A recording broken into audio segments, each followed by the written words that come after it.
Have you ever had those strange thoughts? For example, as a child, whenever your family came home a little later than usual, you'd immediately start to panic. You'd call them over and over again, but no one would answer. Then you grew increasingly fearful, and bad images kept popping up in your mind. Could they have been in a car accident? What if something unexpected happened? What if they really couldn't come back? What would I do? All you could do was wait until the familiar sound of the door opening and the weight of worry finally settled. However, even as you grew older, this worry never left you. You couldn't help but think about the important people around you, wondering if they'd suddenly fall ill or even quietly disappear from your life. These thoughts came without warning, but just when you thought you could finally rest, they'd sneak in and take over your thoughts. Every time you left the house, you'd subconsciously double-check to make sure you had everything you needed, even though you just left. Even after locking the door, you can't help but turn back and check again and again. The more important the moment, the more this anxiety becomes magnified. Even on an exam, you can't help but check the answer over and over again, fearing you might make a mistake due to carelessness. But in this repetitive cycle, time slowly drains away, often leaving you with no time to finish all the questions.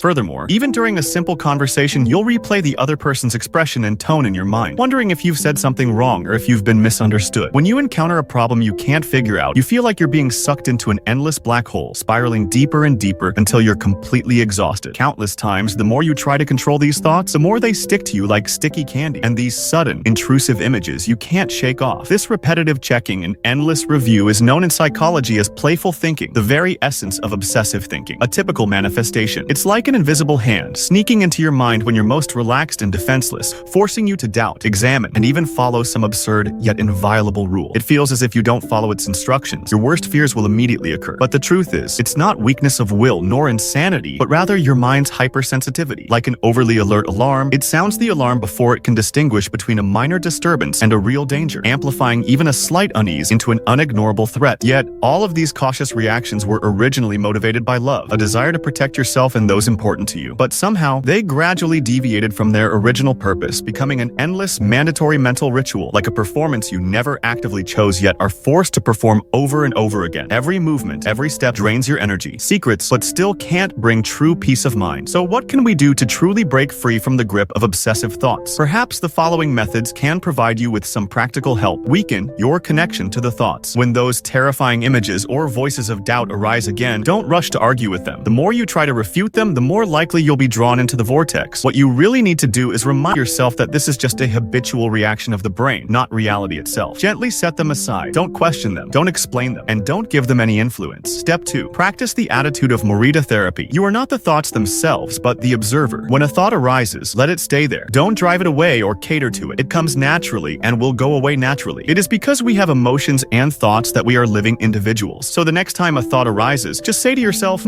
I see you. Then refocus your attention on what's happening right now. Step 3. Let your senses guide your thinking. When your brain starts to sound a false alarm again, don't try to calm yourself down with your thoughts. Instead, give your attention to your senses. For example, feel the rhythm of your breathing, the warmth of the cup in your hand, or quietly listen to the wind outside the window. Let the sensations of your body bring you back to the present moment. You'll find that the thoughts that were once swirling wildly in your mind are gradually losing control. Perhaps these thoughts will still occasionally reappear, but please don't blame yourself. Be aware and practice, and your inner strength will quietly grow stronger. May you learn to gently reconcile with yourself through repeated practice and regain true peace of mind in the little moments of life.